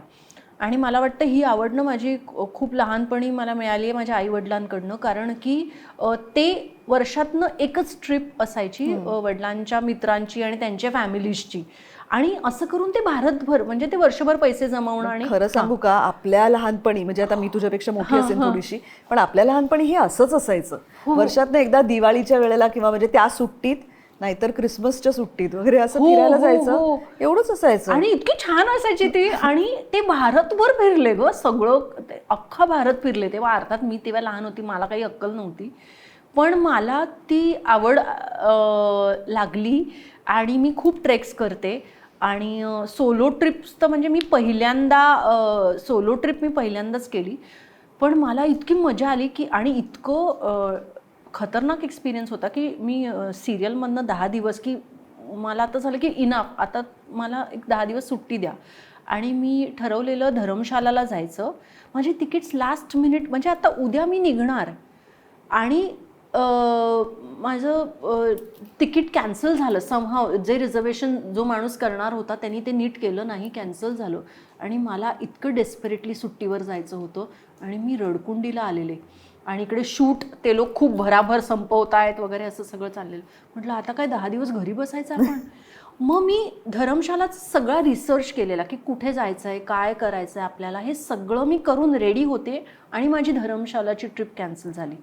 आणि मग मी म्हटलं आता काय करायचं, तर माझ्या बहिणीने म्हटलं की तू जाऊ दे, दुसरीकडे जा, मसुरीला जा, जे फ्लाईट मिळेल ते पकड. आणि सो मी मसुरीला गेले. आणि मग मी आता तर आपल्याला काही माहीतच नाही कुठे काय कोणाचं काय, सो मी प्रत्येक गोष्ट ABCD पासून शोधत शोधत सगळ्या गोष्टी. मग मसुरीवरनं मी ऋषिकेशला आले. मग ऋषिकेशला एकटी फिरले तिथलं.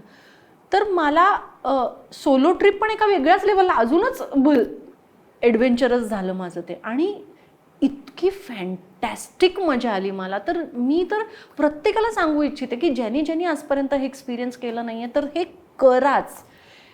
हे आय ओपनिंग आहे, हे आय ओपनिंग आहे हा एक्सपिरियन्स, की तुम्ही एकटीने हे बरं आपण म्हणतो की आपण आता खूप शिकलोय, आता सगळं ॲडव्हान्स झालंय आणि असं, पण मला खूप भीती वाटायला लागली ग. मी तेच म्हणणार होते, कितीही म्हटलं तरी सुद्धा आपल्या कम्फर्टमध्ये एकटं असणं आणि कुठेतरी भलतीकडे एकटं असणं ह्याच्यात फरक आहे. खूपच खूपच फरक आहे. आणि ते जेव्हा मी बाहेर पडत होते तेव्हा मला सकाळी एअरपोर्टला जातानाही वाटलं कशाला हा उपद्व्याप आणि राहू दे नको म्हणून वगैरे असं मला निघतानाही वाटे. मी फ्लाईटमध्ये बसल्यानंतर मला असं झालं की आता आपण बसलोय, आता आपण फ्लाय करतोय, आता काही मागे फिरणं नाही, आता जे आहे ते फेस करूया, बघूया काय होईल ते होईल. पण काय एक्सपिरियन्स होता तो. म्हणजे तिकडे मला असे आपण रेग्युलर मी एका योगा स्कूलमध्ये राहिलेले आणि ऋषिकेशमध्ये गेलेले. तर तिकडे एक फॉरेनर भेटला जो कुठल्या देशाचा होता मला आठवत नाही. तो तिकडे वेटर म्हणून काम करतो आणि मग दर 3 महिन्यांनी तो भारतात येतो आणि वेगवेगळ्या ठिकाणी राहतो. सो तो इकडे आलेला आणि तो योगा शिकत होता वगैरे. त्यांनी मला एक जागा सांगितली की ही रेग्युलर टुरिस्ट स्पेस नाही आहे, सो तू वशिष्ठ केव्ह म्हणून अशी एक जागा आहे, तू जा तिकडे म्हणून वगैरे असं. आणि मग मी अक्षरशः लोकल ट्रान्सपोर्ट पकडून बसमध्ये हात दाखवून वगैरे असं सगळं करत गेली.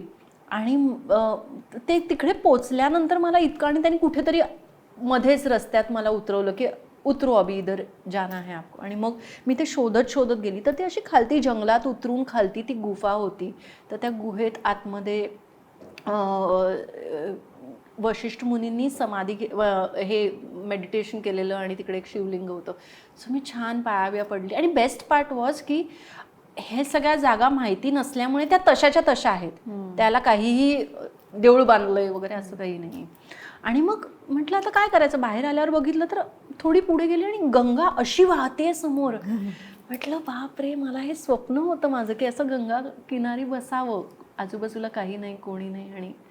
आणि असे म्हणजे माणसं भेटत गेली आणि ते तुम्हाला गाईड करत गेली. आणि मग तिकडनं परत येताना मला काही माहीत नाही आता कसं काय, तर परत मग लिफ्ट मागितली कोणीतरी. ते इतकं भीती असते की काय, पण समहाव काहीतरी तुमचा इनर इन्स्टिंक्ट असतो जो तुमच्याबरोबर प्रेझेंट असतो. पण मग अशा वेळी असं वाटतं का की माणसांवर विश्वास ठेवला की होतं सगळं छान? होतं कधी कधी. हो, काहीतरी आहे तुमचा एक गायडिंग फोर्स असतो तुमच्याबरोबर जो तुम्हाला सांगतो की हे करा किंवा हे नका करू. कारण की तुम्ही when you are on your own, की तुम्ही काय कोणावर विश्वास ठेवणार माहीत नाही आहे तुम्हाला. कोणीच कम्प्लिटली नवीन जागा आहे. बरं महाराष्ट्रात आहे अशातलाही भाग नाही, कम्प्लिटली नवीन जागा आहे. सो काहीतरी तुमचं इनर इन्स्टिंक्ट तुम्हाला सांगतं. पण हा अनुभव घेण्यासारखा आहे खरंच. हा खूपच इन्स्पायरिंग. म्हणजे तू एक पिल्लू सोडलेस माझ्या डोक्यात. मला खूप आवडेल, प्लीज गेलीस तर मला असे पाठव फोटो. पण आता कसं आहे की तू मला सांगशील ना मग इकडे जा तिकडे जा, मग तो असं तू ठरव तुझी जागा आज आणि तू जा. सो असं आहे. आणि मला खूपच आवडतं मला फिरायला, म्हणजे स्पेशली इन द माउंटन्स. एकच छोटीशी अजून एक गोष्ट सांगते. मी आता कसारदेवी उत्तराखंड मध्ये एक जागा आहे जी आता इंस्टाग्राममुळे खूप फेमस झाली आहे, बट अदरवाईज. सो तिकडे highest magnetic field, geomagnetic field ही खूपच स्ट्रॉंग आहे. सो तिकडे लोक खास मेडिटेशन करायला जातात. तिकडे स्वामी विवेकानंद गेलेले आणि असं ती एक कमाल जागा आहे जिकडे तुम्हाला ॲक्च्युली ते वाईब्स इतके स्ट्रॉंग आहेत आणि इतकी सुंदर जागा आहे. सो मी उत्तराखंडात फिरताना मग तिकडनंच मी पुढे अजून एका ठिकाणी गेली. तर तिकडे एक व्यक्ती आहेत जे स्वतः हॉटेलियर आहेत हां. तर त्यांच्या घरी आम्ही गेलेलो असं ओळखीतनं की थिएटरची ओळख म्हणून. त्यांनी तिकडे एक थिएटर स्पेस बांधलेली आहे. त्यांनी एक छोटीशी जागा जे बरं तो माणूस स्वतः हॉटेलच्या बिझनेसमध्ये वगैरे आहे पण त्यांना नाटकाची आवड. सो ते आता जे घर बांधतायत त्याच्या बाजूला ते एक छोटा ॲम्फी थिएटर बांधतायत आणि त्यांचं हे स्वप्न आहे. बरं ते पर्सनली त्या सगळ्या गोष्टीकडे आणि बरं ती जागा अशी आहे की तुम्हाला खूप चढ उतार करून चढून बिडून असं जावं लागतं. असं सरळ गाडीने पोचलात असं नाही. ते घरही इतकं सुंदर बांधलं आणि त्या ठिकाणी ते थिएटर बांधतायत की वेगळे कार्यक्रम व्हावे तिकडे. काही म्युझिकचं असेल, काही नाटक असेल, काही असेल. सो ते इन्व्हाइट करतील लोकांना आणि सो फक्त नाटकाची आवड. मला असं झालं या प्रवासात आपण काय वेगवेगळी माणसं भेटतायत आणि किती एनरिचिंग एक्सपिरियन्स आहे हा. म्हणजे मी ॲक्टर म्हणून कधी कधी मला असं वाटतं की आपण एवढंच करतोय का एक कॅमेरासमोर उभं राहायचं आणि काम करायचं. पण जेव्हा आपण बाहेर पडतो तेव्हा आपल्याला कळतं की लोक किती वेगवेगळ्या पद्धतीची कामं करतायत, काय वेगवेगळं आयुष्य जगतायत आणि ते इन्स्पिरेशन पुरेसं असतं परत येऊन काम करायला आणि आपलं आपलं काहीतरी शोधायला. सो प्रवास हा अत्यंत महत्त्वाचा आहे. हो म्हणजे असं कधी कधी असा प्रश्न पडतो ना की काय आपण तू जसं म्हणालीस तसं कशासाठी करतोय आपण. तर मग मला त्याच्यावर माझं उत्तर असं असतं की हे जेव्हा मी आज करते आहे तेव्हाच कधीतरी मला असा फ्रीडम मिळणार आहे की ज्याच्यामध्ये मी मला पाहिजे ते करू शकणार आहे. त्याच्यामुळे जे आपलं रोजच्या जगण्यातलं काम असतं ते सिन्सिअरली प्रामाणिकपणे मन लावून करत राहायचं आणि आवडणारं काम आहे तर ते म्हणजे तू युअर ब्लेस्ड की आपल्याला आपलं आवडणारं काम करायला मिळतंय. खरंच. आणि असं काम तुला पुढे सुद्धा खूप करायला मिळो. तू ह्याच्यापेक्षा उत्तमोत्तम भूमिका घेऊन आमच्यासमोर येऊस आणि त्यातून तुला पाहिजे ते सगळं मिळो. तुला नाव, प्रसिद्धी, पैसा जे तुला हवं असेल ते मिळो. Thank you so much. This means a lot. असं खूप खूप छान छान काहीतरी विश केले. आणि केस नंबर 73 येईल तेव्हा आम्ही नक्की बघू. येस. आणि मग मी तुला फोन करीन. मी वाट बघते. थँक्यू. Thank you so much.